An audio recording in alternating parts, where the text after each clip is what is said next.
তো বন্ধুরা, গল্পটির শুরুতে আমাদের একটি আগুন ঝড় দিয়ে ঘেরা পৃথিবী দেখানো হয়েছে। এ কারণ হলো আকাশ থেকে পৃথিবীর সাথে অনেক গ্রহাণুর সংঘর্ষ হয়েছে। ফলস্বরূপ অগ্নিঝড় এতটাই বিপজ্জনক যে এটি মাত্র 1 মিনিটের মধ্যে পুরো দেশকে গ্রাস করতে পারে। এই ঝড়টির উত্তর আটলান্টিক থেকে শুরু হয়েছিল। এরপর এক অগ্নিঝড় সমস্ত দেশকে আগুনে লেপ্টেছিল। অস্ট্রেলিয়া ছিল শেষ। এই ঘূর্ণিঝড়টি সেখানে পৌঁছতে 12 ঘন্টা সময় লাগাবে, কিন্তু এমনকি অস্ট্রেলিয়ার মানুষের জীবন বাঁচানোর উপায় নেই। সর্বাধিক তারা এই সময়ে শুধুমাত্র তাদের শেষ ইচ্ছা পূরণ করতে পারেন। এইভাবে আমরা জেমস নামে এক ছেলের সাথে দেখা করি, যিনি অস্ট্রেলিয়ায় থাকেন। তাদের সিনেমার প্রধান চরিত্র, যিনি এই সময়ে তার স্ত্রী জোয়ের সাথে ছিলেন, তিনি এটাও জানেন যে তারা শীঘ্রই মারা যাচ্ছে, কিন্তু এই জো একসাথে কিছু সময় কাটান, যার পর জেমস একটি পার্টিতে যায় এবং তার জীবনের শেষ ঘন্টা উপভোগ করার সিদ্ধান্ত নেয়। যদিও জো চেয়েছিলেন এই সময়ে জেমস তার সাথে থাকুক, মারা যাওয়ার আগে তারা সৈকতের কাছাকাছি কিছু সময় কাটিয়ে, কিন্তু জেমস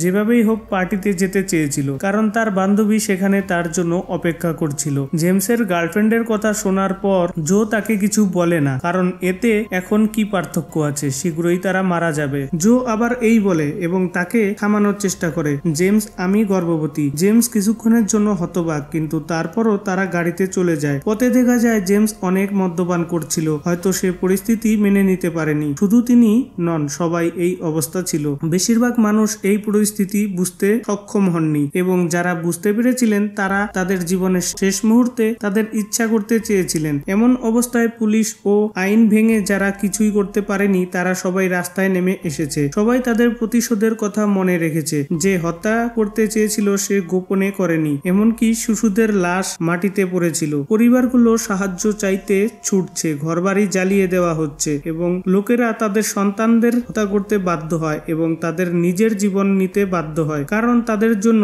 বিশৃঙ্খলার মধ্যে তাদের জীবনের 12 ঘন্টা সহ্য করা খুব কঠিন হয়ে পড়েছে। তারা মরার আগে আর কোনো কষ্ট দেখতে চায় না। এই সব দেখে জেমস তার গাড়ি চালাতে থাকে, কিন্তু যখন সে একটু এগিয়ে যায় তখন সে দেখতে পায় এই গাড়ির দ্বারা রাস্তা বন্ধ। সে অন্য পথ বেছে নেওয়ার আগে একজন লোক তার গাড়িতে বসে তার ঘাড়ে ছুরি রাখে। জেমস বললেন, আপনি যদি এই গাড়িটি চান তবে আপনি এটি নিতে পারেন, তবে আমাকে ছেড়ে যান। কিন্তু এই লোকটি বলে, আপনি গাড়ি চালিয়ে যান। সেই পাগলটা তার সামনে একজন মানুষকে অনুসরণ করছিল। লোকটিকে দেখতে পেয়ে এই লোকটি গাড়ি থেকে নেমে আসে এবং নির্দয়ভাবে লোকটি ছুরি দিয়ে শেষ করে দেয়। আমি জানি না এই লোকটির কাছ থেকে তাকে কি প্রতিশোধ নিতে হয়েছিল। জেমস জানতো যে এরপরে সেই পাগলটি জেমসকেও শেষ করে দেবে। নিজের জীবন বাঁচাতে সে তার গাড়ি ফেলে এখান থেকে পালিয়ে যায়। সেই লোকটিও তাকে পাগলের মতো তাড়া করছিল, কিন্তু জেমস দৌড়ানোর সময় একটি গাড়ির নিচে লুকিয়ে থাকতে সক্ষম হয়েছিল, তার জীবন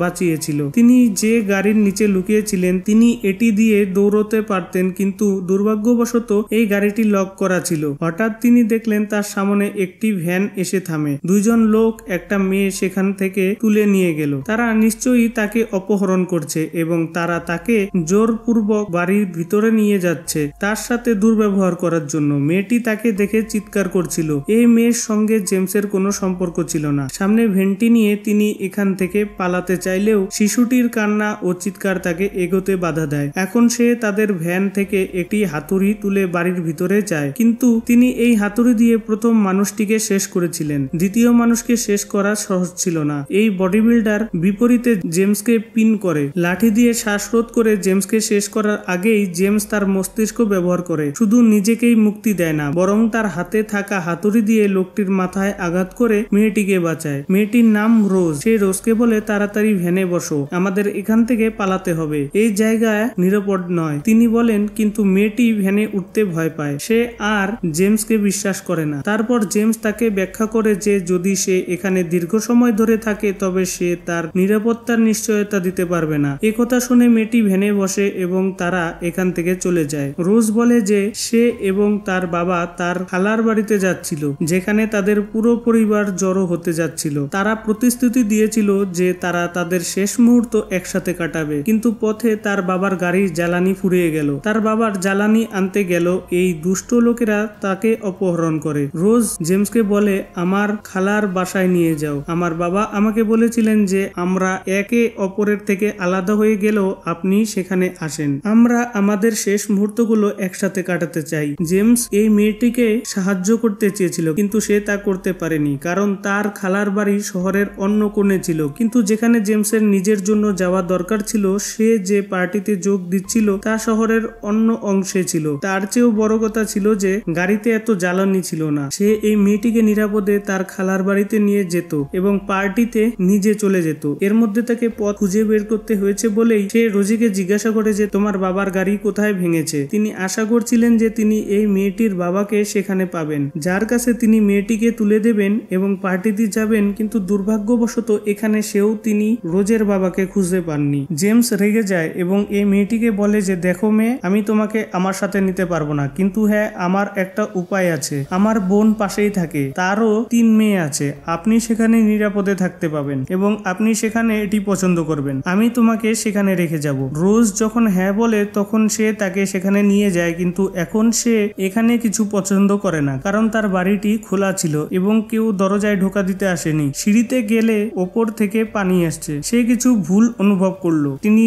উঠে গিয়ে জানতে পারলো যে তার বোন এবং তার স্বামী মারা গেছেন এবং মৃত্যুর আগে তিনি তার 3 কন্যাকেও শেষ করে বাড়ির বাইরে কবর দিয়েছেন। এ সময় পুরোপুরি ভেঙে পড়েন জেমস। এখন নিজের উপর নিয়ন্ত্রণ হারিয়ে দ্রুত বাসা থেকে বেরিয়ে এসে তার বোনের গাড়ি নিয়ে সে এখান থেকে চলে যাচ্ছিল। এমন সময় রোজও এসে তার গাড়িতে বসলো এবং সে কিছু বলল না। পথে তিনি দেখলেন একজন পুলিশ অফিসার তার গাড়িতে পরিবার সহ লাইব্রেরিতে এসেছেন। জেমস ভাবছে কেন এই পুলিশ অফিসারকে রোজ দিল না, তাই সে রোজের সাথে লাইব্রেরির ভিতরে যায়। এখানে গিয়ে দেখে তিনি নির্বাক হয়ে যান যে পুলিশ অফিসারও পরিবার সহ নিজেকে শেষ করতে এখানে এসেছেন। তিনি জেমসকে অনুরোধ করলেন দয়া করে আমাদের একটি উপকার করুন, আপনি আমাদের শেষ করুন, কিন্তু জেমস এটি করতে সক্ষম হননি। জেমস প্রত্যাখ্যানের পরে এই পুলিশ অফিসারকে বলে ঠিক আছে, আমাকে বলুন যে আমি যা করতে যাচ্ছি আপনি তার জন্য আমাকে ক্ষমা করেছেন। জেমসও এই কথা বলে এবং রোজের সাথে লাইব্রেরি থেকে বেরিয়ে যায়। এরপরে এই পুলিশ অফিসার তার পুরো পরিবার সহ হত্যা করেন। জেমসের এখন আর কোনো উপায় ছিল না, তাই সে রোজের সাথে পার্টিতে গেল। এই পার্টি নিরাপদ গেটের ভিতরে অনুষ্ঠিত হয়েছিল। সে এন্ট্রি পেয়েছে কারণ পার্টির হোস্ট তার বন্ধু এবং তার বন্ধুর বোন আসলে জেমসের বান্ধবী। পার্টিতেও ভালো পরিবেশ ছিল না। মানুষ নেশায় পাগলের মতো নাচছিল, যেন মৃত্যু দুঃখ ভুলে গেছে। অতিরিক্ত নেশার কারণে বহু মানুষ মারা গেছে। এই সমস্ত পরিবেশে রোজ অস্বস্তি বোধ করছিল, তাই সে জেমসের হাত শক্ত করে ধরে। তখন তার পিছনে একটি মেয়ে আসে। এই মেয়েটা রোজকে অন্য নামে ডাকতো। এই মেয়েটার মন ভালো নেই, মনে হচ্ছে তার মেয়ে হয়তো নিখোঁজ হয়ে গেছে আর সে তার মেয়েকে রোজ খুঁজছিল। এরকম জেমস এই মেয়েটিকে রোজকে ছেড়ে দিতে পরিচালিত করে এবং তাকে তার সাথে নিয়ে যায়। অবশেষে তার বান্ধবীকে পুলে খুঁজে পায়। এখন তারা রোজকে পুলে রেখে রুমে যায়। এখানে জেমসের বান্ধবী মজা করতে চেয়েছিলেন, কিন্তু জেমসের সেরকম মেজাজ ছিল না। তার মেজাজ খুব অন্ধকার ছিল এবং গভীরভাবে বিষণ্ণ ছিল, কারণ সে সবেমাত্র তার বোন সহ অনেক মৃত্যুর সাক্ষী ছিল। সে তার গার্লফ্রেন্ডকে এসব বলে, কিন্তু তার গার্লফ্রেন্ড এসবে পাত্তা দেয় না এবং বলে তুমি আমাকে এসব কেন বলছো, দেখো এটাই জীবনের শেষ বার আর আমি এমন কথা শুনতে চাই না। তার ঠান্ডা আচরণ দেখে জেমসের খারাপ লেগেছিল এবং সে প্রথমবারের মতো বুঝতে পেরেছিল যে জো যখন তাকে এত বড় খবর দিয়েছিল এবং সে তাকে উপেক্ষা করেছিল, সে অবশ্যই কষ্ট পেয়েছে। তারপর অনেকক্ষণ জেমসের মেজাজ খারাপ থাকলে এই মেয়েটি জেমসকে নিয়ে যায় বাংকারে। এই বাংকারে প্রচুর খাবার এবং কিছু বিছানা ছিল। এই মেয়েটিকে বলে দেখুন জেমস, আমরা এই বাংকারে থাকবো। এই বাংকারে 1 বছরের জন্য খাবার এবং এক ব্যক্তির বসবাসের জন্য প্রয়োজনীয় সমস্ত সুবিধা রয়েছে। এখন পৃথিবী ধ্বংস হয়ে গেলেও আমরা এই বাংকারে লুকিয়ে থাকবো। এই মেয়েটি সম্ভবত পাগল ছিল। জেমস তাকে বলে সতর্ক থেকো, এই অগ্নিঝড় আসছে, আমরা এত সহজে এড়োতে পারবো না। এমনকি আপনি যদি মাটির নিচে হাজার হাজার মিটার বাংকার তৈরি করেন, তবুও এই অগ্নিঝড় আপনাকে শেষ করে দেবে। জেমসের মুখ থেকে এই কথা শুনে এই মেয়েটাও ভয় পেয়ে গেল। এদিকে ওই ভাইও এসেছেন। আমরা জানতে পেরেছি যে এই মেয়েটি মৃত্যুর ভয় পায়। এই কারণেই তার ভাই তার বোনকে মিথ্যা বলেছিল, যাতে অন্তত সে পৃথিবী শেষ হওয়ার আগে আতঙ্কিত না হয়, কারণ জেমস এই মেয়েটিকে পুরো সত্য বলেছে। তাই এই মেয়েটির ভাই জেমসের বন্ধু তাকে শেষ করতে তার পিছনে লেগেছে। জেমস তার জীবন বাঁচানোর জন্য দৌড়ে বেরিয়ে গেল। সে দ্রুত রোজকে খুঁজে পেল, যার সাথে যত তাড়াতাড়ি সম্ভব চলে যেতে চায়। কিন্তু সে এই মেয়েটির হাতে বমি করেছিল, যাকে সে তার মেয়ে বলে মনে করেছে। আসলে আসলে সারা তাকে ওষুধ দিয়েছিলেন, যা রোজের অবস্থার কারণ ছিল। জেমস সারাকে এখানে অনেক ঝাঁকানাকা করে এবং সে রোজের সাথে দৌড়তে শুরু করে। এই মেয়েটি রোজকে নিয়ে যাওয়ার সময় তার পিছু নেয় এবং যখন তার বন্ধু তার সামনে আসে, বেচারা জেমস আটকে গেল। কোনো উপায় ছিল না। জেমসের বন্ধু হাতে একটি বন্দুক ছিল, যা দিয়ে সে 1 মিনিটের মধ্যে জেমসকে শেষ করে দেবে, কিন্তু জেমসের বান্ধবী তার হাত থেকে বন্দুকটি কেড়ে নেয়। এরপরে তিনি জেমসের দিকে বন্দুকটি দেখিয়েছিলেন, ট্রিগারে তার হাত রেখেছিলেন, ট্রিগার টিপেছিলেন এবং গুলি ছুড়েছিলেন, কিন্তু ভাগ্যক্রমে এটি জেমসকে আঘাত করেনি, কারণ সে জেমসকে গুলি করেনি। তিনি পিছিয়ে দাঁড়িয়ে থাকা সারাকে গুলি করেছিলেন, যিনি এখানে রোজকে থামাতে চেয়েছিলেন। এখন মেয়েটি জেমসকে বলে, যাও, তুমি মুক্ত, কারণ এখন সেও কোথাও তার মৃত্যু মেনে নিয়েছে। সময় নষ্ট না করে জেমস রোজাকে নিয়ে বেরিয়ে সে তার গাড়িতে বসে দ্রুত চলে যেতে চেয়েছিল, কিন্তু রাস্তার চারিদিক থেকে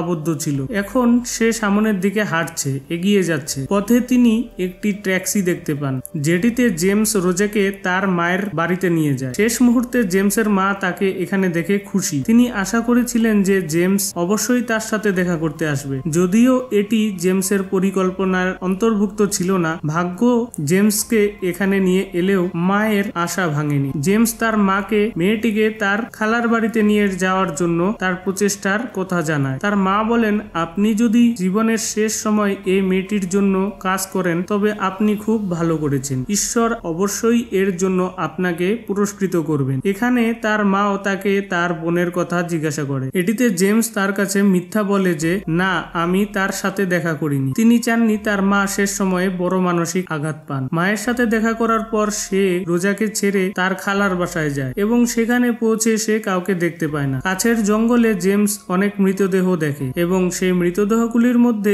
একটি ছিল রোজার বাবাও। এটা দেখে তিনি ভেঙে পড়েন। রোজাকে এই খবর দিতে সাহস হয়নি তার। সে রোজাকে বলল, তোমার বাবার সাথেই সবাই মারা গেছে। এই খবর শুনে রোজাও পাগল হয়ে যায়। জেমসের কথাও সে বিশ্বাস করেনি। সে তার নিজের চোখে সবকিছু দেখতে চেয়েছিল, কিন্তু জেমস তাকে এখানে থামিয়ে দেয় এবং তারপর তার বাবার মৃতদেহ একটি কাপড়ে ঢেকে দেয় এবং তার সামনে নিয়ে আসে, কারণ সে চায় না এত ছোট মেয়ে এত মৃত মানুষ দেখুক। তার বাবাকে মৃত দেখে রোজাও খুব দুঃখ পেয়েছিল। সে কাঁদতে থাকে আর এসব দেখে জেমসেরও মন খারাপ হয়ে যায়। জেমস বলে, তোমার বাবা মারা গেছে, চলো তুমি এখন আমার সাথে এসো। কিন্তু রোজা বলে, না, আমি আমার বাবার সাথে থাকবো, কারণ আমি তাকে কথা দিয়েছিলাম যে আমার শেষ মুহূর্তে একসাথে থাকবো। মেয়েটির কথা শুনে জেমসের চোখে জল চলে আসে। তার মনে পড়ে সেই সময়টা যখন জো তাকে থামিয়েছিলেন। জেমস ভাবছিল যে এই মেয়েটি তার চেয়ে ভালো। সে তার প্রিয়জনের সাথে থাকতে চায় এবং তার প্রতিশ্রুতি রাখতে চায়। জেমসও তার মতো শেষ